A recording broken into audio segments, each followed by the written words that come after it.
Hello. Hello. And welcome to another episode of Justin And Dreeny. Romantic Review. That's right. Woo-hoo. We just got back from the theaters in which we saw Greenland 2 Migration. That was the name of the movie. But it's a sequel to Greenland 1, which we watched the other day.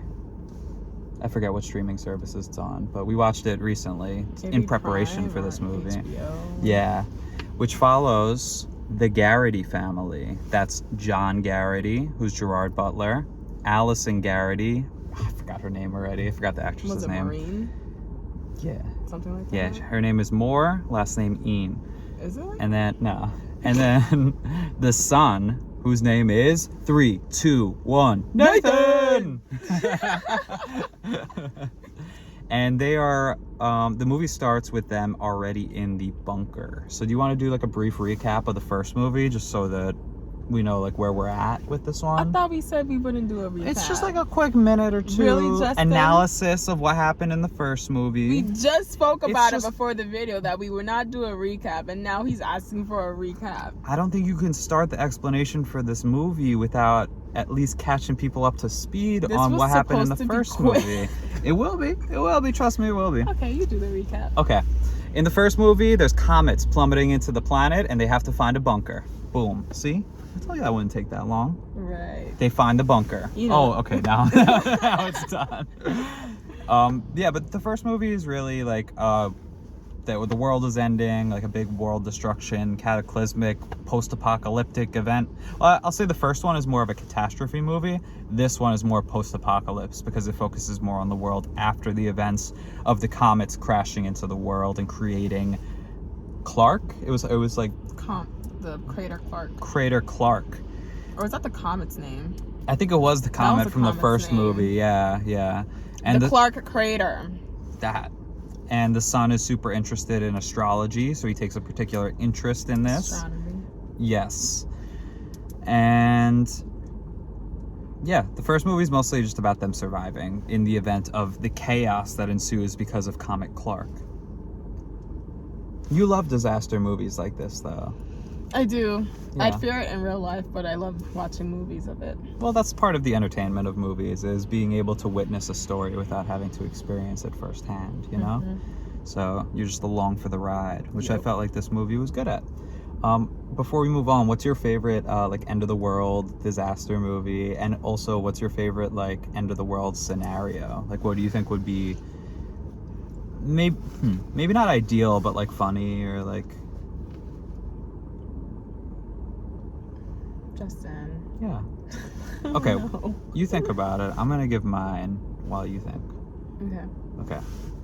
I think that the movie Moonfall is a really funny interpretation of like how the world would end.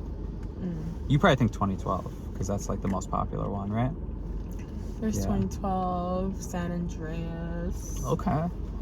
What about, do you count Planet of the Apes as like an end of the world? No? Nah. But like in the third movie, I think it's War for the Planet of the Apes, they take over the planet, right? I haven't seen the third one. Oh, spoilers. That just goes to show, and this is a good disclaimer at this point. Can I get a sip of that, actually? Thank you. This is a good point to assess this. All of our reviews, spoiler filled. So you gotta be ready. You don't know what's gonna be coming at you. Planet of the Apes spoilers could be coming at any moment. I'd say Planet of the Apes is probably the best. And then like end up in like a Mad Max Fury Road kind of wasteland landscape. I haven't seen Mad Max. Mad Max. There you go. Thank you. Yep. But for this movie, it focuses on the Garrity family, and right, that's their names. And they're leaving the bunker after the first movie because they made it to the bunker in time for the comet. So they're in Greenland right now. Correct. Yes, they made it to Greenland. So Yes. Greenland 2 opens with them in Greenland. But honestly, it really didn't spend that much time in Greenland throughout the course of the movie. No, because in the beginning, you know, they're conversing. They're trying to save people from the outside because of the radiation. As we can see, John in the beginning, he's coughing. Yeah, he's a lot. he's part of the crew that goes to investigate outside of the vaults. Think of like Fallout, you know, like they're all in shelters kind of, and they have to go out and explore, but there's radiation poisoning in the air, so they have to be very careful. But the chaos that ensues at the beginning of this movie is that the bunker is starting to collapse from the top down. Because of an earthquake. Because of an earthquake, right. The only reason why we knew for sure it was an earthquake, not because it was cracking, but because of what came after. Right, yes. Which happens after they escape the bunker successfully. It's actually very tense. Like, I thought at the beginning when they're crawling underneath I what thought it was gonna caved fall in. on her. Me too, yeah. I thought it was going to crush her leg. Yeah. And I thought that was going to be a thing for the rest of the movie, so... I actually thought that was going to happen too, but they make it out of the vault. Everything collapses on them pretty much out of the bunker, and it's like a mad dash for everybody to get from the bunker to the water. Yeah, because that was the only thing in front of them. Yeah, and there's like an escape boat or something like that sitting on the water. Also, a lot of the people who escaped at this point don't have masks, which they need for the radiation poisoning. So there's also like that in like everyone fighting for the boat in combination with everyone fighting over masks because they want to survive. But only a certain number of people make it to the boat in time before they drive off. That's right. Well, and drive off? Well, yeah. what do you You're technically right. I mean, yeah. You drive a boat, you know. Let me drive the boat. That's what's up. But yeah, they leave just in time for the tsunami. Yes, and then that comes and strikes and wipes out pretty much everybody else who was inside the bunker at that point who hadn't gotten crushed. And it came in multiple waves. Yeah. So it's probably only like 15 people on the boat, including the Garrity family. Yeah. John, Nathan, and Allison. And they're on the boat. John's performing some kind of maintenance. You know, he's helping out where he can. They run out of oil, so they're at the mercy of the current. But actually, it turns out not to really be an issue. I thought this part of the movie was going to go on way longer. Me to too, be honest. But I'm glad it didn't, because it would have been another Nowhere. And as much as I liked Nowhere, great movie. Yeah. It just wouldn't have been the vibe for Greenland too. Nowhere, by the way, found itself on your top 5 movies of the year list, which this might be a good time to plug this, that we just made a video a few days ago ranking our top 5 movies of the year that we saw in theaters, top 5 movies of the year that we watched at home, and bottom 5 movies of the year. So go check that out if you're interested. It was the last Justin and Dreeny romantic review that was posted, so that's available. Yep. Anyway, now we get back to it. They're drifting. They're going with the flow. They're trying to get to England. Yes, that is their destination, to find Mackenzie. Yes. Who's a contact of Allison's. And they eventually do. They make it to England, and we see that they land in Liverpool with all of the skyscrapers being like, maybe not all of them, but most of the buildings being engulfed in the water. So the sea levels have risen to the point where it's covering certain buildings. And that's actually what they get stuck on when they wake up, is that they're like hitched to the side of a building. But they make it off, and they have like oars on the boat that they push to get to safety. They get off the boat, and then they find this shelter that's over there that is similar to the one that they found themselves trying to get into when they were back in the States and in Greenland in the last movie. So they're trying to enter, but they need their badges, and only Allison is able to show her badge. I don't know if the other two didn't have theirs, or if they were just not like the focal point of the scene at that point. But one of the people who got off the boat with them was also trying to get in. He's screaming at the officers and winds up getting shot. Big surprise. And then they start shooting at the crowd, and everybody starts to panic. And that's when we find, like, they tell us that the world is not what it used to be, and now people are selfish and pillaging each other for what remains, for like crumbs of food. They continue on their expedition to find Mackenzie, and they do so, right? What happens after that? Storm arrives. Oh, right. A giant geostorm. A lightning storm filled with radiation arrives. And that is when they encountered a guy named Obi. Oh, good job. Yes. Okay. A man named Obi from Nigeria. Wait, he gets introduced that early? I thought he comes in later when they leave the retirement home. No. Because they use Obi's car his van, to drive away from the geostorm. Oh, okay. So while they were driving away, they then stop in this area, and that's when John and Obi introduced themselves to each other, like, formally. And then that's when the comet started raining down, and they had to grab the tree to stay safe. I remember all of that, but I didn't remember it happening so early in the movie. I thought that was after they visited Mackenzie. No. Okay, we'll tell him about it. About the comet. Obi wasn't there then. Yeah, I thought he was there after. Like later in the movie. I thought what you're describing happens later in the movie than what I'm talking about.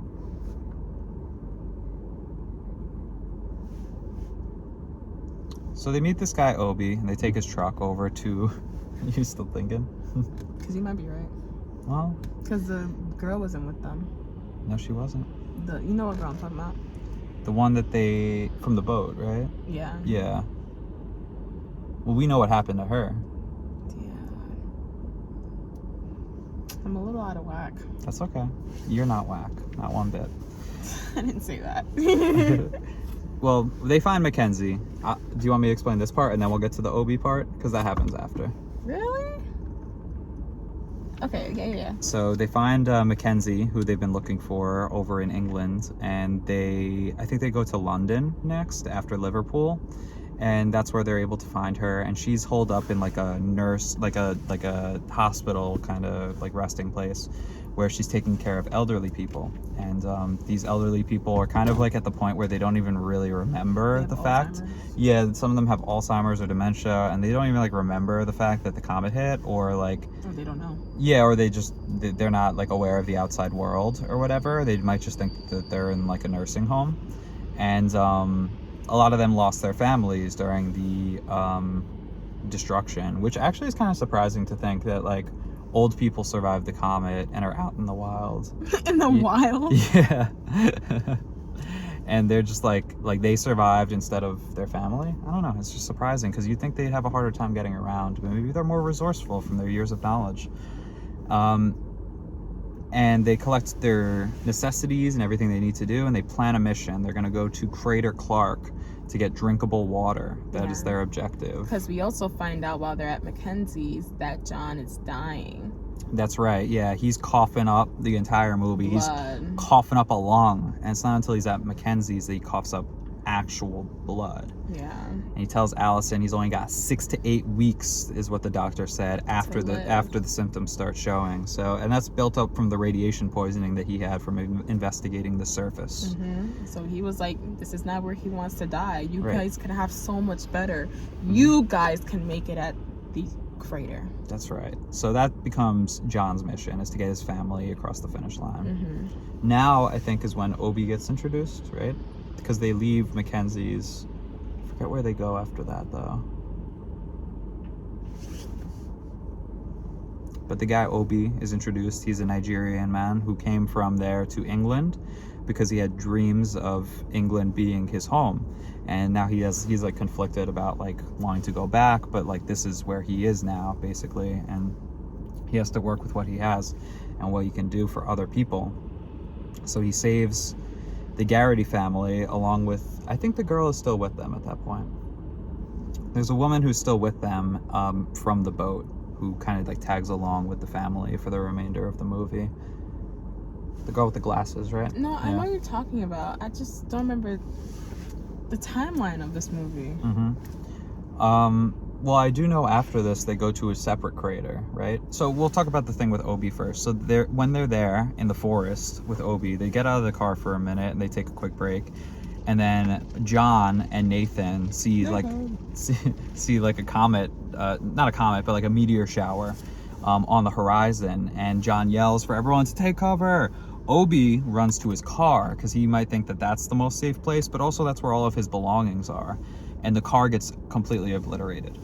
Then John, Allison, and Nathan all hide behind trees in the meantime. And once the meteor shower is done, they scavenge what they can from the truck, and then they head out. Is now when they find the crater, or is that after they cross the English Channel? I think this part is with the English Channel, right? My thing is, when is the part of them having to cross that That's the thing part I'm come getting up? up to right now. Oh. That's the English Channel. So No. they go to the English Channel and there's a ravine. There's a divide in it. That's what you're talking about, right?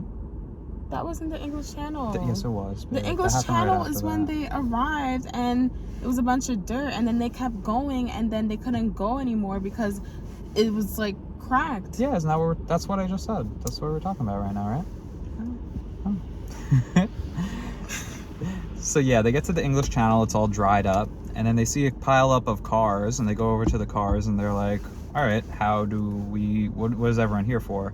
And they look, and there's a giant ravine, like it looks like the Grand Canyon, for lack of a better term.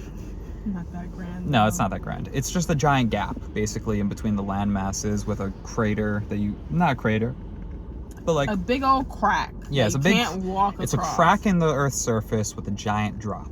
We'll Yeah. put it like that. And a bunch of high-speed winds going through the crack. It's like a canyon, kinda. Okay, yeah, that's a good way to put it. And there's a rope bridge on one side, and then there's ladders set up on the other side, because there's like a rock. A valley. Yeah, there's like a rock formation in the middle that connects the two. So they start to cross it, and Nathan's like, I can't do this. He's freaked out because he's terrified of heights, I'm sure. The wind is blowing like crazy. They almost lose control, but they make it to halfway. Now they just got halfway more to go. So they start climbing across the ladder, and the wind is picking up. There's two ladders at play, one on the left, one on the right. The one on the right has all NPCs. The one on the left has the Garrity family. And on the right, there's a guy who's crossing, and then the wind starts picking up, and he's like, oh, I can't do it. Oh, it's gonna lose stability. I mean, because the shot flashed to the end of the ladder where it looked like it was going to fall off. Yeah, one of them was kind of being pushed forward so that the back Yeah. end of it was going to fall down and they were all going to die. And then you saw the reference to the other ladder that the Garrities are on. It's well stabilized. Yeah, so the guy jumps from one to the other, but does not make it. But he almost hinders our family's security in doing so by almost knocking Nathan off. But luckily, the parents are able to pull him up and save him. So they make it to the other side successfully and safely. Then they find like a different crater, and they run into that guy. You know who I'm talking about? Her dad, Allison's dad. The Frenchman. Yeah. So they get to this other crater. That doesn't make any sense though, because now that I'm thinking about it, this guy got revealed later to be Allison's dad, right? But at first he's pointing a gun at them, like, who are you, right? You know what I'm talking about? It's not Allison's dad.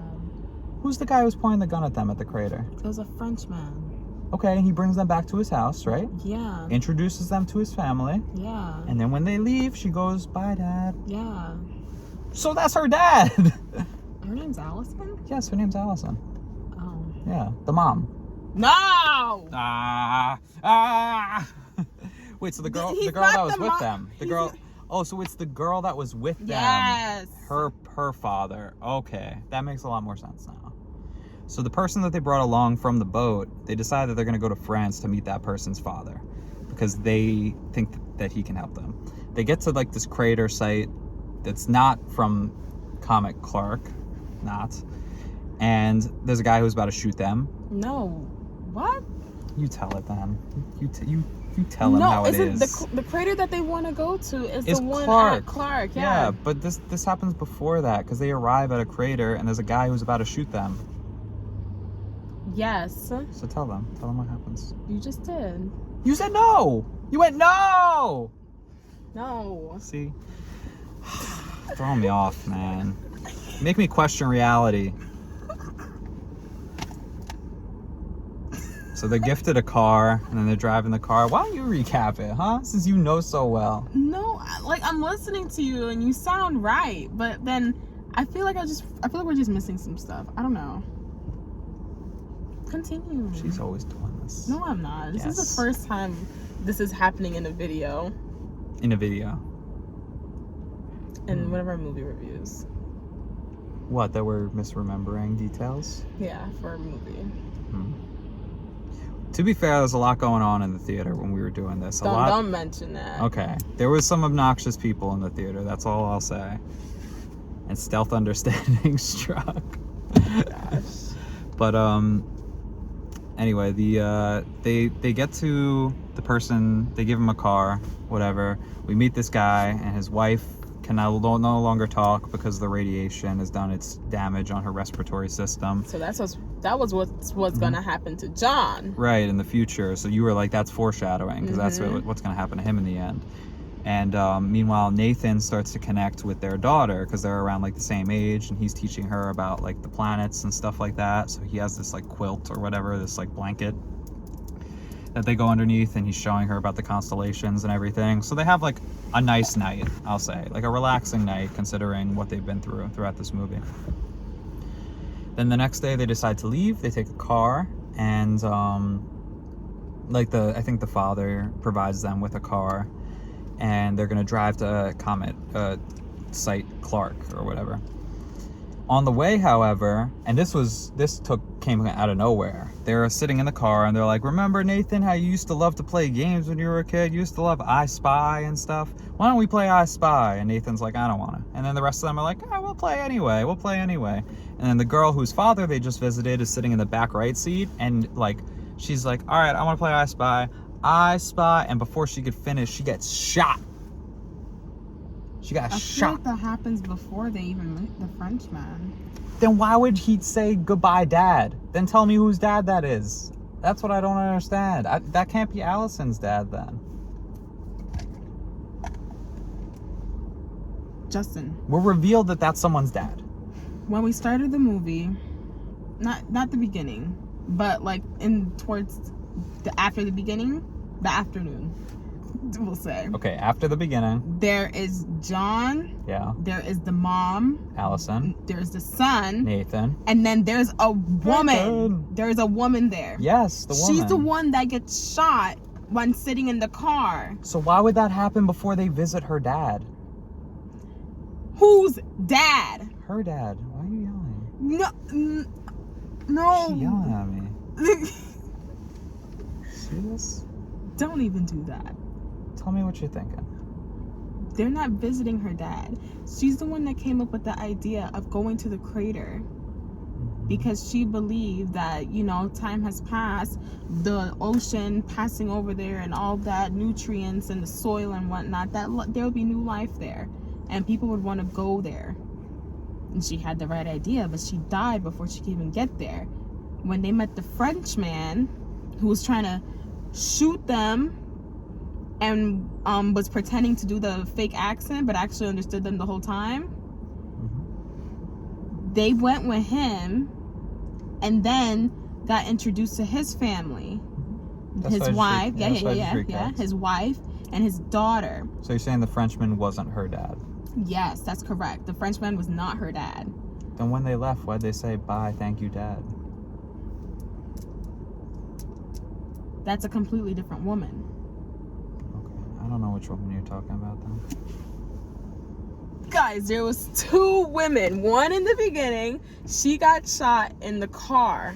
That wasn't the beginning. Is what I'm telling you. This is like afternoon. She got the woman shot in the car got when playing I Spy or whatever. Yeah.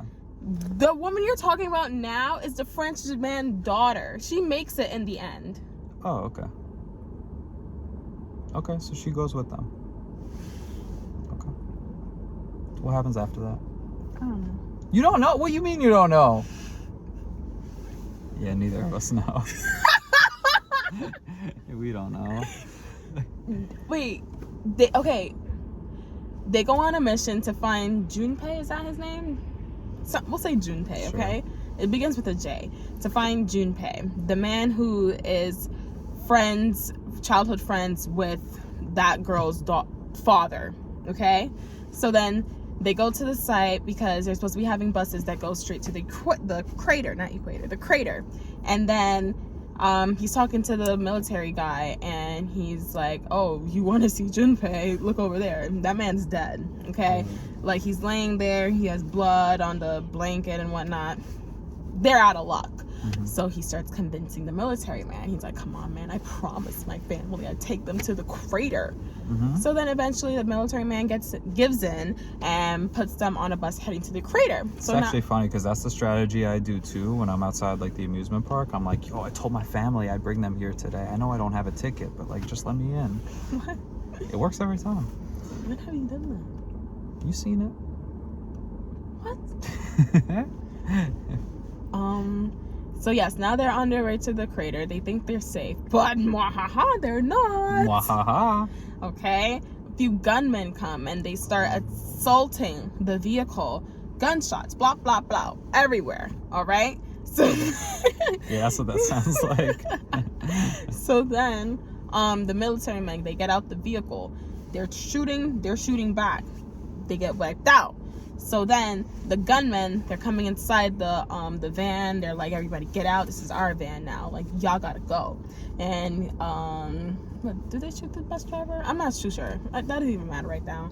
But John's family is the last to leave the van because they were all the way in the back. So then John decides, you know what? I promise I'd get you guys to the crater, okay? And he decided to fight the military man. Upon fighting him, shots fired. Okay? And you know what happened? Silence. Then John comes out the van and you think all is great, but no. He got shot. He got shot.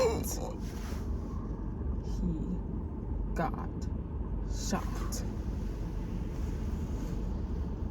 They were so close to the crater. Yeah. A new obstacle John faces.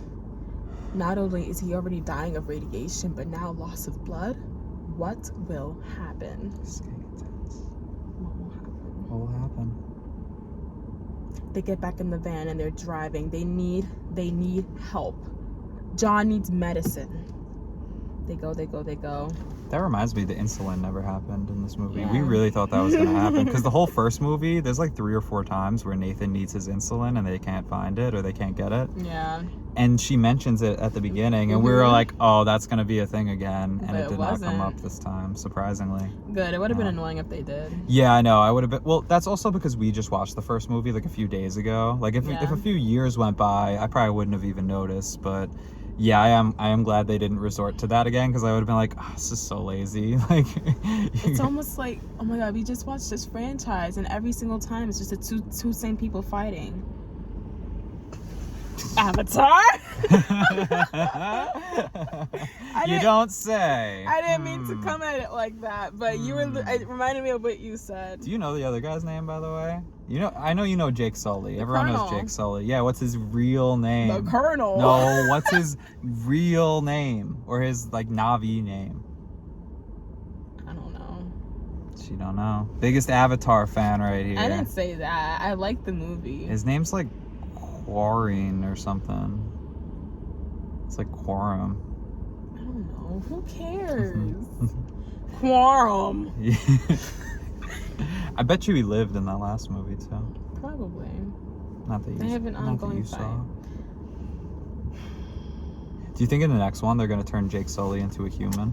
Why would they do that? Because it's like a new kind of prison that they could trap him in. They make him non-Na'vi, and now he has to reconnect with his Na'vi people and his Na'vi kids, and now he's a human. Oh, it's because I didn't see the last part of the movie. Why I'm confused. She loves these movies so much. That's why she stays awake in 3 sittings.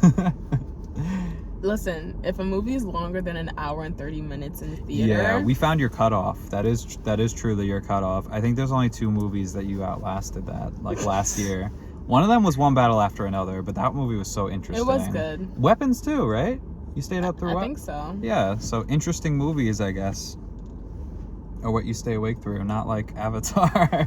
Avatar was interesting. It was just extremely long. Yeah. Because remember, even if the airtime is at 7 o'clock, it's not actually airing at 7 o'clock. Yeah, we have this dilemma now. And then Avatar was like 3 hours and like 20 minutes. Mm-hmm. I saw it for you. That's very long. Let's get back to the end of Greenland 2. Oh, right. They make it to the crater, only just barely, and then John gets shot. Yeah. So now they're in the van. They're driving to the crater. And something happens. They get out the van. What was it? The van couldn't go up anymore? A hill or something? Yeah, I thought the shooters was like the last of the obstacles they had to overcome. I think so, but something happens and they just basically all have to get out the van with John, and then John's lying on the grass dying because he couldn't do it anymore. But he got to see the crater, and he's very happy that he got his family and that man's daughter to the crater as well. Like, he did he did what he had to do. Yeah, mission accomplished as far as John's concerned. Like, he can die happily knowing that they're all going to be safe. Yeah, so that's exactly what happens. Yep. He dies. Yep. Not even by radiation, but by a gunshot. Boom. That sucks. Yeah. So not by the earth, but by men. Careful, geez, there's an Sorry. airbag in there. Sorry. Try to knock yourself out. Sorry, got a little passionate. Yeah, that was. But that's Greenland too. Any closing thoughts from you in regards to this? What did you think of it compared to the first one? I feel like the first one was definitely better. A lot more going on, a lot scarier, a lot like... Yeah, I told you that after we left the movie. Like, you really like the post-apocalyptic, like, end of the world kind of scenarios. I was really liking in the first one how it was, like, building the tension. Yeah, like, things are going down. How are people, like, navigating this? Like, I thought that was the fun part of the first movie. This one just kind of felt like a destination. Like, we're trying to reach a destination, basically, throughout the whole movie. And, you know, some craziness goes on along the way. I bet you, like, the third movie is gonna be them trying to survive this new civilization. Yeah, they're gonna make like a new community in the crater, and then it's like something's gonna, you know, at this like, point it'll be man jeopardize that. Maybe, I don't know. I think the whole purpose of this franchise is like natural disasters and like asteroids and stuff. So, I could see the third one being like they set up in a new in that new community, if there is a third movie, which I don't know that there necessarily has to be. They could do it without John. That's why they introduced the new girl in this one, is so that her and Nathan can be like the new couple. Like how they did. Didn't they do that in The Conjuring last year? They introduced like a new couple so that. Yeah. Oh, yeah. They did. So that's how they keep these franchises going. They introduce like a young. But I feel like it's too early for that in Greenland. I feel like they might just end it with 1 and 2. Maybe. Yeah, I think it could just end at 2. If they do a third one, it would have to be really good. But honestly, I don't know. Okay. If a third one does come out, I don't know. Okay. Did you think of your favorite natural disaster, end of the world, post-apocalyptic movie? Because I thought of another one actually that I really like that I didn't think to mention earlier. You can't even see anything. Nope. Windows are all fogged up. It's very icy and snowy here today in New York. Yeah. Yep. Favorite post-apocalyptic movie? I thought of another one in the meantime. I like I Am Legend. I haven't seen that one. Oh, that's one that's very nostalgic for me. It's from like 2007. I watched it when I was growing up. Will Smith's in it and stuff. Yo, fix your car. I guess I'll just say 2012. I feel like I've seen so many of them, but they're not coming to my mind right now. And 2012 is the only one I remember, other than The Fifth Wave. There's another one, but I don't even remember the name. But it was like a bunch of rocks in a valley, and it was really pretty, but they had to keep going in between the rocks because there's like tremors or whatever, and at one point like a large enough tremor would cause the landslide, and then all the liquid, the sea or whatever, would come rushing into the small town that's in the valley, and then they had to try and get out of there and go to the highest elevation in like a not school bus, but in cars or whatnot, and then the guy had to stay in his car and fight the wave. Sounds interesting, but I don't know what you're talking about. I don't So know if you remember, definitely let me know. We'll check it out. What about A Quiet Place? Do you count that as like an end of the world movie? That one's also a good one. I love A Quiet Place. That's why I thought to mention it, because I thought you might like it. You see what we're talking about now? You need to see the third movie. Oh right, yeah, we haven't watched the third one. Okay, that's gonna do it for Greenland 2. And what do you want to give it a rating? I think for the first one, we both rated it. You rated it 4 stars. I rated the first one 3.5. Honestly, I did 3.5. Wait, we didn't do a countdown. No, for the first star. For the first one? Yeah. Okay. 3.5 for the first one, yeah. Okay. Are you ready to rate the second one? Okay. 3, 2, 1. 3 stars. Yeah, I think we're both on the same page about that. It was a safe movie. Yeah, I definitely agree with that. Like, there's nothing out of the ordinary here. Nothing like that really takes a chance, I guess, other than killing off John maybe at the end. But other than that, an enjoyable watch. You know, if you like these kinds of movies, go check it out. It's fun, but yeah, I give it a thumbs up. I think we're gonna see a better post-apocalyptic movie this week. Do you know which one that is? 28 years later, the Bone Temple. Bone Temple. Yes, and that was the first Justin and Dreeny romantic review that we ever did. I'm surprised. Was for 28 years later. I feel like we did more than that. No, we got like a couple. All right, but that'll do it for us. Didn't we do one for Mufasa? No, definitely not. Are you serious? Definitely not. We weren't recording them then. We might have talked about it, but we didn't do a video. No way. All right, that's gonna do it for us. I think it was too late in the day. We might have. No, we have one for weapons. We have one for weapons for sure. But that was way Mufasa was way before those two. Yeah. Anyway, that'll do it for Greenland 2. We hope you enjoyed our analysis. We are so cohesive and coherent when it comes to these, if you can't tell. Honestly, the length of this video is only because of pure confusion. It really just ends up being a lot of us rambling about the movie and trying to get things in order, but that's why you come and watch our stuff, because we definitely missed a few stuff too. But we're the best in the game. That's right. That's right. That's right. All right. Take it easy, everybody. Thank you for watching our Justin and Dreeny romantic review. We'll be catching you again very soon for the next one. Anything else? No. All right. Then let's do it. Goodbye, everyone.